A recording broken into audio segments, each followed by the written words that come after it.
klub Indonesia paling berkesan, Pak? Dan Mas Nadi, apa nih? Sebelumnya kamu adalah siapa?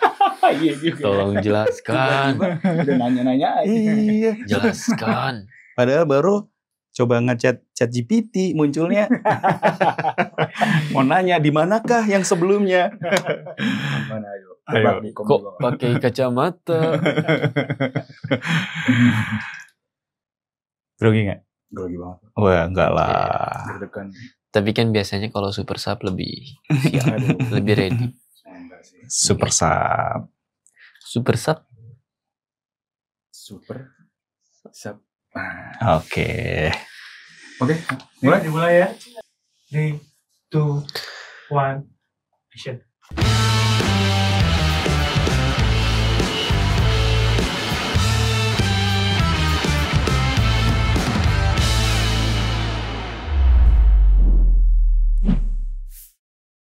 Halo Sobat Akurasi TV, kembali lagi di Top of the League episode keempat bersama gue Hanif. Dan tenang aja, hari ini gue nggak sendiri karena gue sudah ditemani dengan dua punggawa krusial di Top of the League.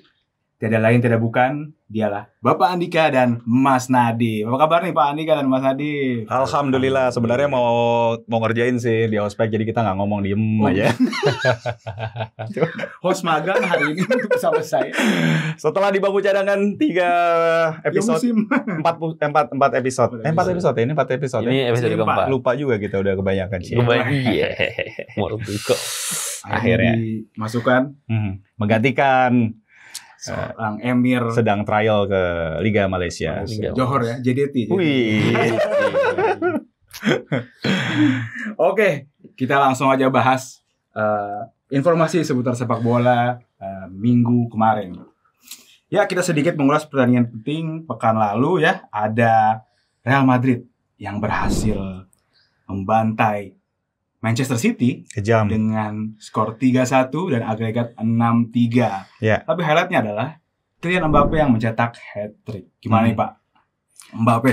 Ya, kita lihat Madrid kedapatan durian runtuh ceritanya. Karena formnya malah sekarang kan boleh dikatakan udah memasuki 2025, terus kemudian Big 16 di Champions League udah siap, terus kemudian menemukan formasi taktikal baru juga sepertinya. Jadi 3 penyerang Madrid ini sepertinya sangat menikmati betul-betul bagaimana caranya mereka menempatkan form. Dan kemarin pencetak 3 gol ini nih, 3 golnya Mbappe ini dahsyat juga gitu ya. Dari gol pertama, kedua, ketiga semuanya indah. Ketenangan dia di gol kedua sampai sempat masih mengkutik bola di antara lawan-lawan di kotak penalti, apalagi itu Man City sebenarnya kan. Jadi kayak Joe Stone segala macam di ayam-ayamin lah ceritanya. Luar biasa sih Mbappe nih. Dengan Manchester City yang terbantai, Div, gimana nih? Apakah ini menjadi akhir dari perjalanan Manchester City untuk mengambil treble atau mungkin quadruple? Karena di Carabao Cup juga sudah exit dia sama Spurs kalau nggak salah. Dia masih posisi 4 di Premier League, dan FA Cup kalau nggak salah nanti main lawan Plymouth Argyle. Gimana dia? Manchester City. Kalau misalkan kita lihat dari performa dia di musim ini, Manchester City bisa dikatakan season yang bad season dia ya, season yang buruk karena ya dia gagal lolos di UCL, kemudian dia ditaklukkan oleh Arsenal 5-1. Dia banyak kekalahan yang membuat musim ini dia kurang bisa mengikuti dari musim-musim sebelumnya. Terlebih pertandingan ini tuh Erling Haaland dicadangkan ya. Betul, dicadangkan juga. Ya, kabarnya cedera ya. Cedera waktu ya. Newcastle. Betul. Jadi ya Manchester City ini ya bisa kita katakan musim ini kurang sesuai dengan harapan biasanya gitu. Tapi kalau misalkan kita melihat dari Real Madrid sendiri, Mbappe menunjukkan kualitasnya, kualitas Eropanya, kualitas dunianya, karena dia bermain benar-benar predator, bermain sangat efisien. Sentuhan-sentuhan langsung ke gawangnya dia 7 shot on target, 3 langsung gol, 3 cetak gol. Dan permainan Real Madrid sangat-sangat efisien. Manchester City takluk Real Madrid. Takluk nih ya. Iya. Selesai nih berarti. Selesai. Oke, untuk Manchester City menurut Mas Nadif musim ini selesai dulu ya. Ngomong-ngomong soal Madrid ya, tapi gue pengen ngomongin bukan Madrid yang ini nih, tapi Madrid yang satu lagi nih Pak, nih Mas. Atletico Madrid yang akhir pekan nanti akan menjamu Athletic Club Bilbao di La Liga. Dan Atletico Madrid ini sedang duduk di posisi 3, sementara Athletic Club membuntuti ya langsung di posisi 4. Gimana nih menurut Pak Dika? Iya, ini akan berjalan sangat ketat, intensitas yang sangat tinggi karena dua klub ini punya falsafah kan pantang menyerah nih, never give up. Boleh dibilang benar-benar mereka menjalankan hal ini juga di pertemuan pertama. Sayangnya kegigihan dari Athletic Bilbao kecolongan di menit akhir, kalau nggak salah additional time. Terus kemudian mereka juga tampil yang sangat luar biasa, apalagi Oihan Sunset ya, pemain yang boleh dikatakan jarang terdengar, tapi sebenarnya karena semua highlightnya kan ada di The Brothers gitu ya, dari Nico sama Nico sendiri. Jadi sekarang ada pemain-pemain baru, Oihan Sunset itu tampil sangat bagus di musim ini. Dan kalau kita katakan bahwa dia bisa mencuri spot di peringkat keempat berbeda 5 angka dengan Atleti, itu sudah sangat luar biasa juga sih untuk bisa mendapatkan tempat di Champions League musim depan. Oihan Sunset ya Pak. Ya. Yang akan mungkin menjadi pembeda nanti ya. Betul. Oke, betul. Nah, Mas Nadif nih. Kedua tim ini memiliki filosofi yang mungkin agak sedikit berbeda. Atletico kita terkenal dengan defensive style-nya. Sementara Bilbao ini attacking banget, memanfaatkan pemain-pemain cepatnya seperti Inaki dan Nico Williams, dan juga ada Alex Berenguer, ada Guruceta juga yang sedang cedera. Gimana nih menurut kamu? Ya, ini pertandingan yang sangat seru untuk ditonton ya, karena ya walaupun kita melihat dari cara bermain Atletico yang defensif, tapi kita melihat bahwa penyerang mereka seperti pemain Argentina Atletico Alvarez yang menunjukkan kualitasnya. ya. Walaupun secara postur dia tidak terlalu tinggi untuk ukuran striker, tapi dia menunjukkan kualitasnya. Sehingga permainan dari Atletico Madrid ini patut untuk ditonton. Sehingga ini pertandingan yang akan sangat seru untuk disaksikan. Kalaupun untuk prediksi, Atletico Madrid mungkin yang akan memenangkan pertandingan ini. 1 gol dari Alvarez. Oke. Dari Bapak tadi belum ada prediksi nih Pak. Prediksinya seri kayaknya nih pertandingan nih. Jadi saya juga meng-highlight, suka lah lihat gerakan dari pemain baru yang diambil dari klub, sempat bermain di Alaves, kemudian bermain masih di klub-klub kecil ya, dan sekarang bisa punya kesempatan pemain muda yang diberikan kesempatan oleh Athletic Bilbao untuk bisa masuk ke deretan penyerang nih dari sisi Athletic Bilbao. Jadi dia adalah pemain keturunan dari Spanyol dan juga Maroko, Marwan Sanadi, dan ini saya melihat dari sedikit penampilan dia di 2 pertandingan awal itu sudah sangat menjanjikan, jadi mungkin bisa memberikan sebuah secercah harapan juga untuk bisa menambah kekuatan dari Athletic Bilbao. Jadi tapi skornya saya prediksi draw. 1-1. Draw, berarti sama seperti pertemuan mereka sebelumnya ya? Ya. Oke. Ngomong-ngomong soal Atletico yang defensif nih, kita bakal beranjak ke negara sepak bola yang terkenal dengan defense-nya juga nih. Betul. Kira-kira bisa tebak nggak nih? Italia. Dulu terkenal dengan Catenaccio yang musim ini terlihat seperti banyak tim yang menggunakan strategi lebih fluid nih Pak. Ya. Khususnya adalah Napoli. Betul. Karena nanti akhir pekan nanti mereka akan menghadapi Inter Milano, Internazionale ya. Mereka akan beradu teknik dan pertandingan ini akan menjadi penentuan perebutan Scudetto musim ini Pak. Mas Andi, gimana nih tentang Napoli dan Inter? Kalau misalkan kita melihat dari Napoli ya, dia sekarang berada di peringkat 1 di atas dari Inter Milan. Napoli ini menunjukkan perubahan yang signifikan. Musim lalu dia di peringkat 10, klasemen terakhir dia di tahun 2023-2024. Sekarang dia sudah memasuki hampir udah paruh musim, udah lewat paruh musim, dia sekarang sudah berada di peringkat 1. Antonio Conte sebagai pelatih mungkin akan memberikan gelar Scudetto untuk Napoli yang terakhir tahun 1990 dia baru lama banget. Jadi mungkin ini tahunnya Napoli ya. Walaupun sebenarnya kemarin saya sempat memprediksi bahwa Inter Milan mungkin akan back to back. Tapi kalau misalkan kita melihat dari Napoli, mungkin Napoli tahun ini akan jadi juara. Lucunya adalah si Antonio Conte nih Pak, Ya. juga pernah megang Inter juga dan Betul. juara.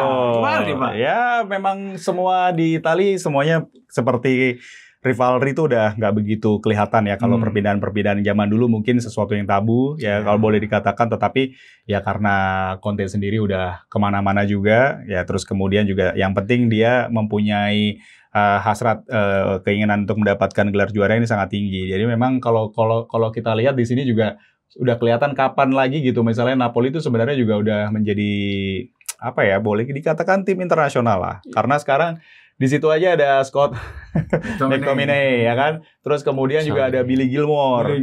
Nah, itu yang menjadikan sebuah hal yang agak unik ya buat Napoli karena kan traditional club banget di Serie A. Ya, sekarang punya ada Philip Billing juga ya kan, pemain-pemain yang boleh dikatakan dulu tuh nggak dapat kesempatan lah untuk bisa bermain, maksudnya dari Scotland ataupun dari Denmark gitu kan.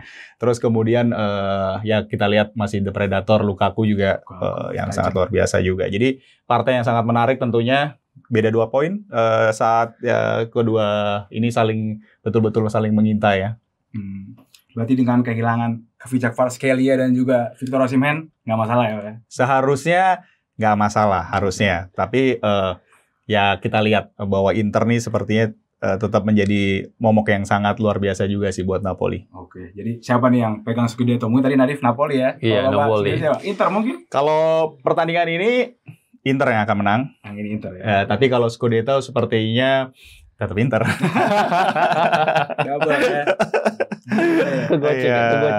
Gocek. Prediksi dulu. Prediksi boleh. Skornya nih. Skor. 3-1 Inter. 3-1 Inter. Man of the match ya Pak kira-kira? Man of the match-nya Barella mungkin? Di Marco mungkin?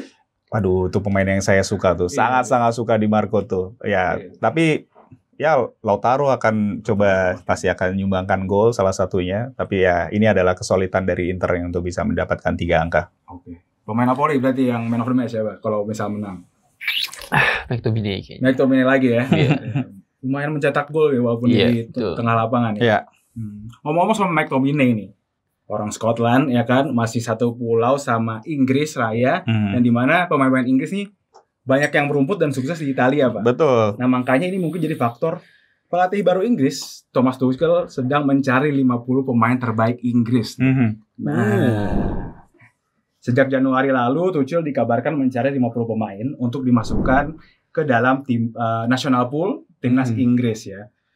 Menurut Pak Dika dan Nadif nih, siapa sih yang nggak bakal dicoret atau misal jadi punggawa krusial nih seperti Bapak dan Nadif di top of the league nih? Oke. Untuk di timnas Inggris nanti versi Thomas Tuchel pasti. Tuchel memang tugas beratnya karena sebenarnya satu adalah pemain Inggris tuh sebenarnya udah jarang ya masuk di the best starting line up seperti itu. Misalnya ada beberapa tim klub di Premier League yang sama sekali bisa satu match day itu nggak ada sama sekali pemain dari Inggris sendiri gitu. Tapi kalau dipertahankan ini adalah trio yang boleh dikatakan ya udah nggak tergantikan ya. Kalau di Three Lions ada Kobbie Mainoo juga yang menyeruak lah bisa masuk ke menjadi pemain andalan.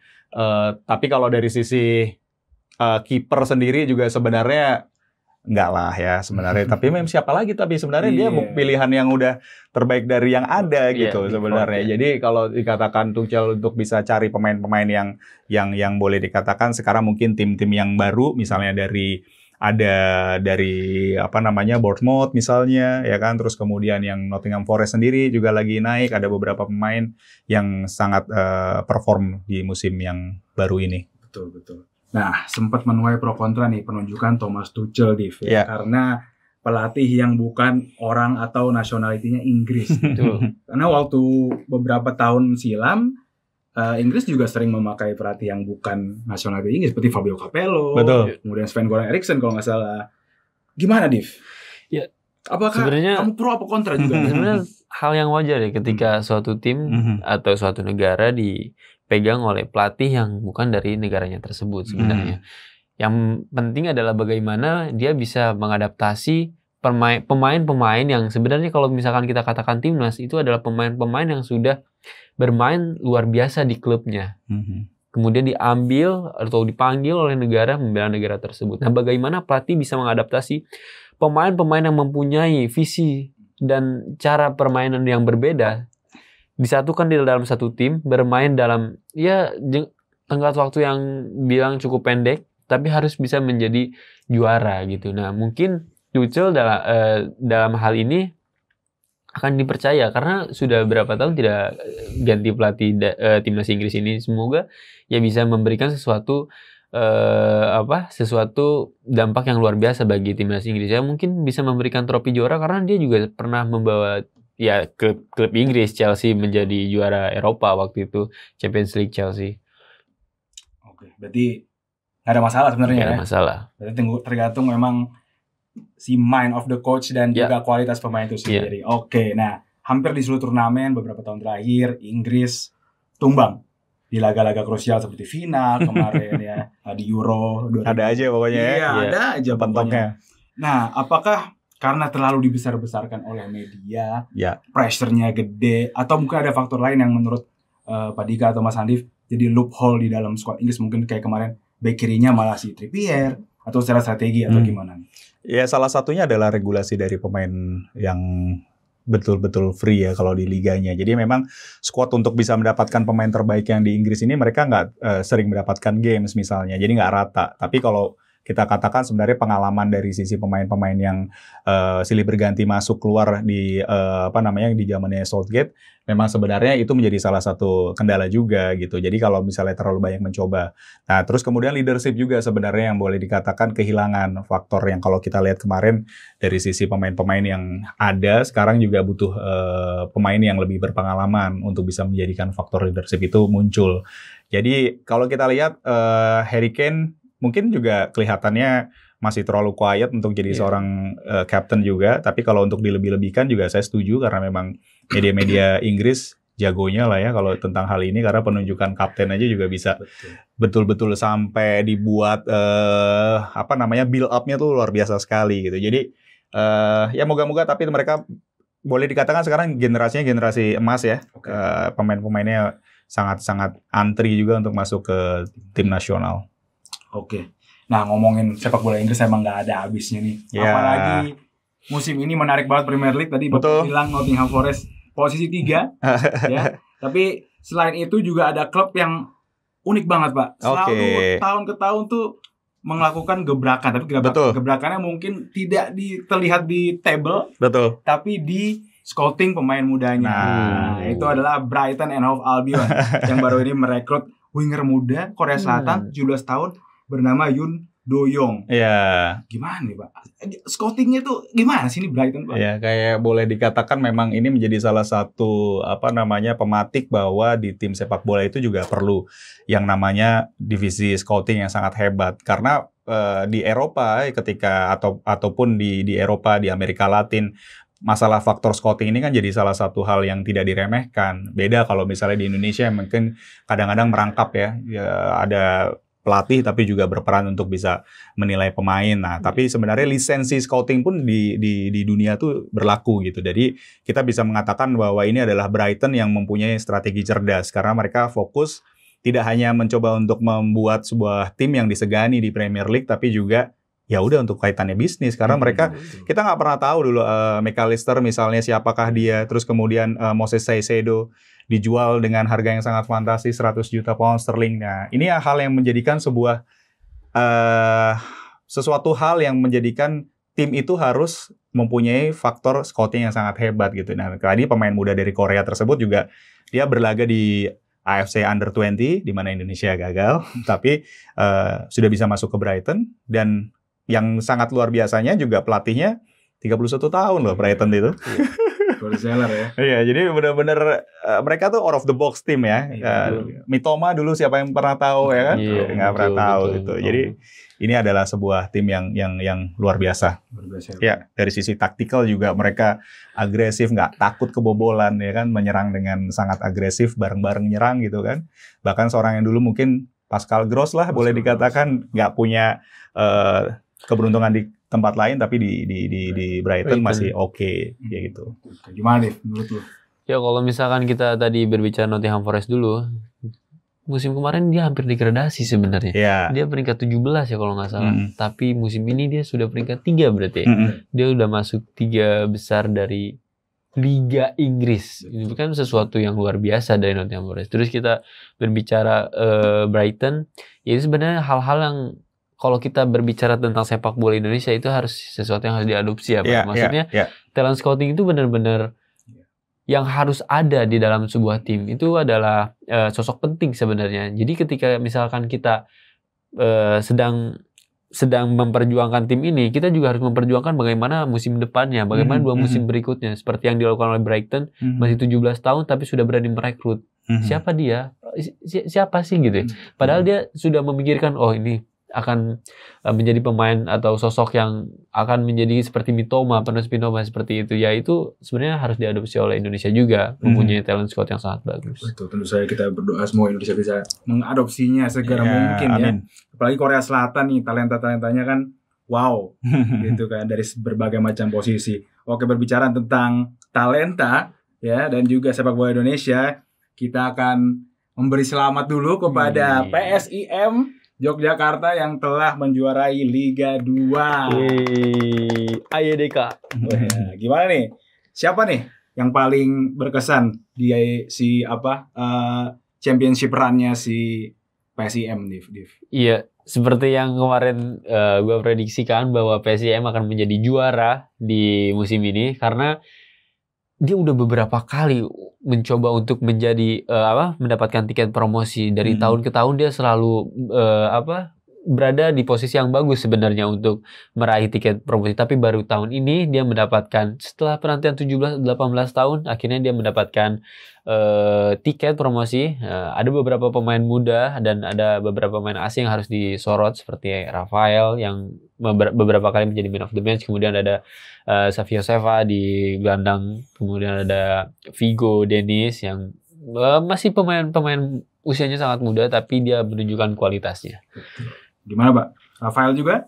Ya, pemain asingnya pilihannya bagus sekali juga ya. PSIM tampil sangat impresif di musim ini dan sudah layak juga karena tadi seperti Nadif bilang percobaan mereka sudah terlalu banyak dari tahun ke tahun. 17-18 tahun menunggu itu adalah sebuah hal yang sangat lama. Ngomong-ngomong soal perayaan nih, ya publik Indonesia sempat dikesankan atau membuat perayaan ya karena isu datangnya Cristiano Ronaldo ke Indonesia ya sebagai sosok yang sangat-sangat terkenal dan sangat-sangat populer gitu kan di dunia sepak bola. Dan Pak Dika sendiri sebagai orang yang terlibat involve langsung kedatangan beliau waktu 2004 lalu. 2005 ya? 2005 lalu gimana Pak melihat fenomena ini dan ternyata belum ada yang confirm untuk kepastian beliau datang ke Indonesia. Jadi ya memang apakah kita tidak tahu ya apakah kemarin itu berita yang bersumber dari mana, tapi yang jelas selalu menantikan kehadiran mega bintang. Tapi yang menarik adalah sebenarnya beritanya saya lebih menyoroti bahwa Cristiano Ronaldo ini sangat happy ya dengan Indonesia. Karena boleh dikatakan seingat saya mungkin dia sudah 2 kali sebelumnya datang ke Indonesia. Waktu itu 2005, terus kemudian juga ada 1 kedatangan lagi. Dan kalau misalnya sampai dia memang datang lagi, memang membuktikan bahwa sebenarnya dia sudah mengerti dan paham dengan Indonesia. Kalau 2005 saat itu, waktu itu ada bencana tsunami ya, yang ada akhirnya program sosial. Kita dari Footballicious juga mendapatkan kesempatan untuk menggarap eventnya.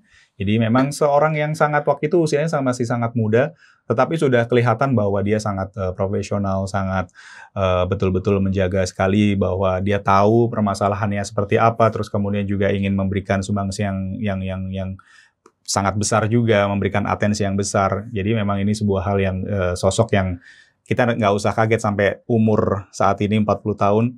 Dia masih betul-betul mendapatkan sebuah porsi yang sangat luar biasa dan kehadirannya juga terakhir kan isunya juga karena untuk sosial kan. Jadi memang ini salah satu hal yang sangat positif untuk Cristiano.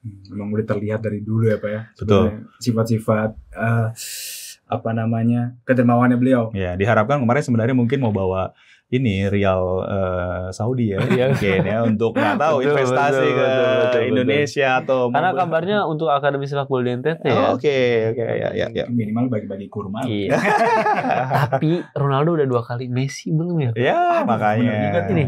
Gimana masa Messi sebagai fans Ronaldo garis keras? Iya betul. Yes. Sebagai Messi fans belum pernah Ronaldo. nih ke Indonesia. Gimana ini? Ya saya adalah fans Al Nassr sejak dini gitu. Sejak lahir. Jadi ya kemarin aja kita mendapatkan isu itu sudah begitu hebohnya ya. Apalagi kalau misalkan Messi juga ke Indonesia, sangat-sangat heboh sekali ya. Ya kita harapkan Indonesia banyak disoroti oleh ya mega-mega bintang yang berdatangan ke Indonesia, dan semoga ini juga bisa memajukan sepak bola Indonesia, membangkitkan semangat tentunya pemain-pemain muda gitu. Ya. Membangkitkan semangat para idolanya ya, para yang mengidolakan ya, Cristiano Ronaldo. Nah, ada lagi yang sebenarnya membuat kita terkesan tapi sudah confirm karena sudah terjadi nih, yaitu La Liga Extra Time yang telah terselenggara kemarin ya. Dan ini adalah sebuah ajang diskusi dari La Liga untuk sepak bola Indonesia, dan temanya adalah teknologi sports. Ya. Apa saja nih Pak yang kemarin dibicarakan nih sama La Liga untuk Indonesia? Kalau kita lihat, La Liga memberikan banyak terobosan yang baru untuk Indonesia, untuk sepak bola Indonesia dan juga komunitinya. Dan salah satu ini adalah bagaimana mencoba bahwa memberikan sebuah dimensi yang baru ya dari sepak bola sendiri secara global. Sekarang ini udah bukan konvensional, dan kita memang melihat bahwa kadang-kadang kalau kita lihat berita-berita tentang khususnya tentang bisnis, tentang update hal-hal yang terjadi di sports ataupun sepak bola, sepertinya memang Indonesia masih perlu boleh bilang transformasi yang sangat cepat harusnya, karena di Eropa liga-liganya, di South America juga itu sudah membuktikan bahwa mereka menggunakan teknologi. Jadi La Liga sebagai liga yang terbaik di dunia juga memberikan sebuah hal jaminan bahwa teknologi itu bisa membantu hadirnya prestasi, karena dengan demikian melibatkan bagaimana mendapatkan revenue, bagaimana mencoba untuk menganalisa pemain. Jadi hadir kemarin di event-event ini tokoh-tokoh yang hebat, bahkan ada 3 boleh dikatakan narasumber langsung dari Spanyol sendiri. Nanti kita lihat aja mungkin videonya. Nah ini dia videonya, kasihkan kemarin La Liga Extra Time. Pemirsa sejati Top of the League, ada sesuatu yang berbeda. Tentu saja suasananya bukan di dalam studio karena saya baru saja menghadiri event La Liga Extra Time dengan tema yang sangat menarik, yaitu adalah teknologi in sports, yaitu event di mana kita membicarakan hubungan antara teknologi dengan sepak bola, ataupun yang dihadirkan oleh La Liga selama ini. Kita sudah mengetahui bagaimana para klub La Liga sudah beradaptasi dengan program-program ataupun yang dinamakan dengan teknologi di dalam sepak bola. Ada AI, ada juga yang membantu revenue di dalam stadium, matchday operation dengan program CRM-nya, kemudian juga ada performance untuk atletnya. Banyak sekali yang akan sudah di-share oleh para pembicara. Juga tidak lupa ada juga kiriman video langsung dari klub-klub La Liga. Ada perwakilan dari Atletico Madrid, ada dari Espanyol dan juga dari Sevilla yang membicarakan bagaimana mereka membangun infrastruktur teknologi yang sangat apik. Jadi nanti kita akan lihat kilasan videonya dalam Top of the League. Oke, nah tadi udah dirangkum sama Pak Dika nih Dev tentang La Liga Extra Time kemarin. Nah, kalau dari lu sendiri, harapan lu apa sih ini setelah ada acara dari La Liga untuk Indonesia ini? Tentu ya, untuk sepak bola Indonesia semoga ya terus berkembang lebih baik. Kita terus melihat bahwa liga-liga besar, terutama La Liga yang langsung terjun orang Spanyol ke Indonesia, memberikan edukasi yang sangat bermanfaat, teknologi e-sport, yaitu semoga bisa diadopsi. Semoga ada beberapa klub besar juga yang hadir di La Liga Extra Time, semoga itu bisa diadopsi kemudian oleh Liga Indonesia, oleh kita, oleh PSSI, oleh LIB, semuanya bisa dimanfaatkan ilmunya, edukasinya dengan baik, dan semoga ya sepak bola Indonesia terus berkembang lebih baik lagi. Ya, amin, amin. Itulah doa kita semua untuk sepak bola Indonesia dan kemajuannya ya. Oke, sekarang kita sudah masuk ke segmen terakhir dan mungkin segmen yang ditunggu-tunggu karena kita akan beradu argumen nih, ya. Kita akan masuk ikutan nggak? Mau ikutan argumen juga? Ya coba ikutan aja, nggak apa-apa lah ya. Gimana ya? Kita akan masuk ke segmen pro kontra ya. Nantinya Pak Dika dan Mas Nadif akan saling berdebat dengan pandangannya ya dari pernyataan-pernyataan yang saya luncurkan. Oke, yang pertama nih, format UCL terbaru ini lebih menarik dari format-format sebelumnya. Pro atau kontra nih? Kalau saya sebenarnya kontra. Kelihatannya adalah sebenarnya nomor 1 agak nyelimet. Itu nomor 1. Kelihatannya masih sampai babak untuk mendapatkan Big 16 aja ternyata masih nunggu lagi di drawing lagi. Biasanya kan kalau dari grup mereka udah kelihatan kan siapa lawan siapa. Tapi ini ternyata masih banyak sekali yang harus diatur-atur. Jadi itu menimbulkan kadang-kadang pertanyaan-pertanyaan apakah kadang-kadang harus ada menghadirkan kisah-kisah atau drama-drama menarik di behind the scene dari klub-klub tersebut kayak gitu. Jadi memang sebenarnya agak membingungkan aja sih sebenarnya. Tapi dari sisi masalah kompetitifnya juga mungkin kelihatan dari sisi tadi yang di qualification-nya standingnya tuh panjang banget gitu kan, gede banget gitu untuk bisa mendapatkan porsi tersebut. Jadi memang mungkin belum biasa aja, tapi saya tetap prefer yang lama sih. Lama ya, Pak. Yang ada away goal apa enggak nih? Yang ada away goal juga. Oke. Lebih seru gitu kan ya kalau itu. Menarik nih. Mas Nadif, gimana Mas Nadif? Kalau gue melihatnya pro karena ya sebagai ya pernah merasakan bermain juga chance untuk lolosnya masih ada gitu. Jadi merasanya tuh bahwa sebagai pemain ketika ya kalah gitu, kita masih ada harapan untuk masih bisa lolos ke tahap selanjutnya. Jadi ya pro sih untuk yang sekarang. Iya. Senang ya lihat kayak klub-klub kuda hitam gitu ya naik ya. Betul. Oke, kalau gitu kita langsung ke statement kedua nih. Kita tahu Piala Dunia selanjutnya akan diselenggarakan di berbagai macam negara nih. Ada sebagai homage juga ke Piala Dunia perdana dulu 1950. Pernyataannya adalah Piala Dunia lebih baik diadakan dengan sistem satu negara tuan rumah saja. Pro atau kontra nih? Kalau gue pro.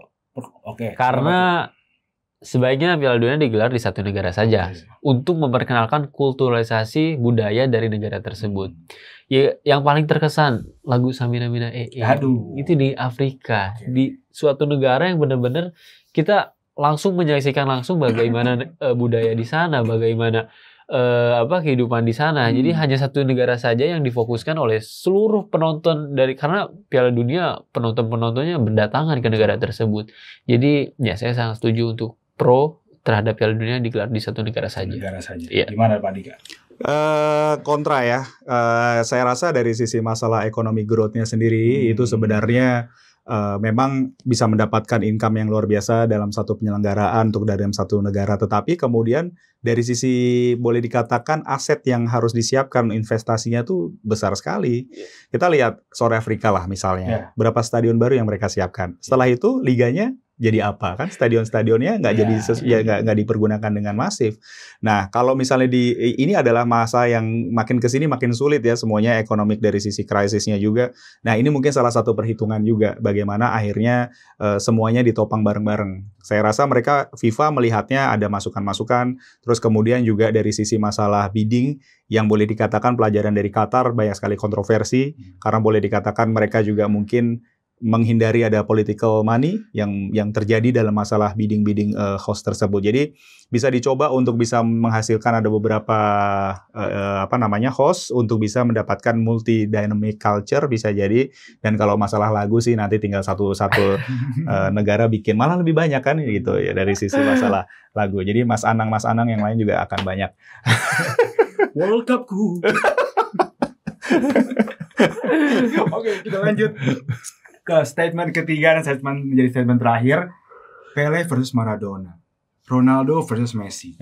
Dan sekarang ada Haaland versus Mbappe. Tapi apakah persaingan mereka berdua sudah selesai? Karena kemarin kita lihat hat-trick Mbappe dan juga of course dia sudah menang World Cup bersama negaranya. Apakah sudah selesai persaingan dua rivalitas yang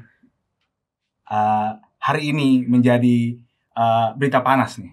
kontra lah. Kontra ya Pak ya? Ibaratnya Marvel Comics aja mereka bisa bikin beberapa versi kan. Jadi ada kalanya memang kalah dulu, terus kemudian jagoan bangun lagi segala macam. Haaland tetap Haaland yang boleh dikatakan predator yang luar biasa. Tapi kalau kita lihat memang dari sisi masalah formnya sekarang Man City, dia keikutlah, kebawa lah untuk bisa menanggung kesialan bareng-bareng di musim 2004-2025 ini. Jadi saya masih melihat bahwa sebenarnya mereka bisa terus bersaing untuk bisa mendapatkan banyak trofi-trofi, even tim ataupun personal.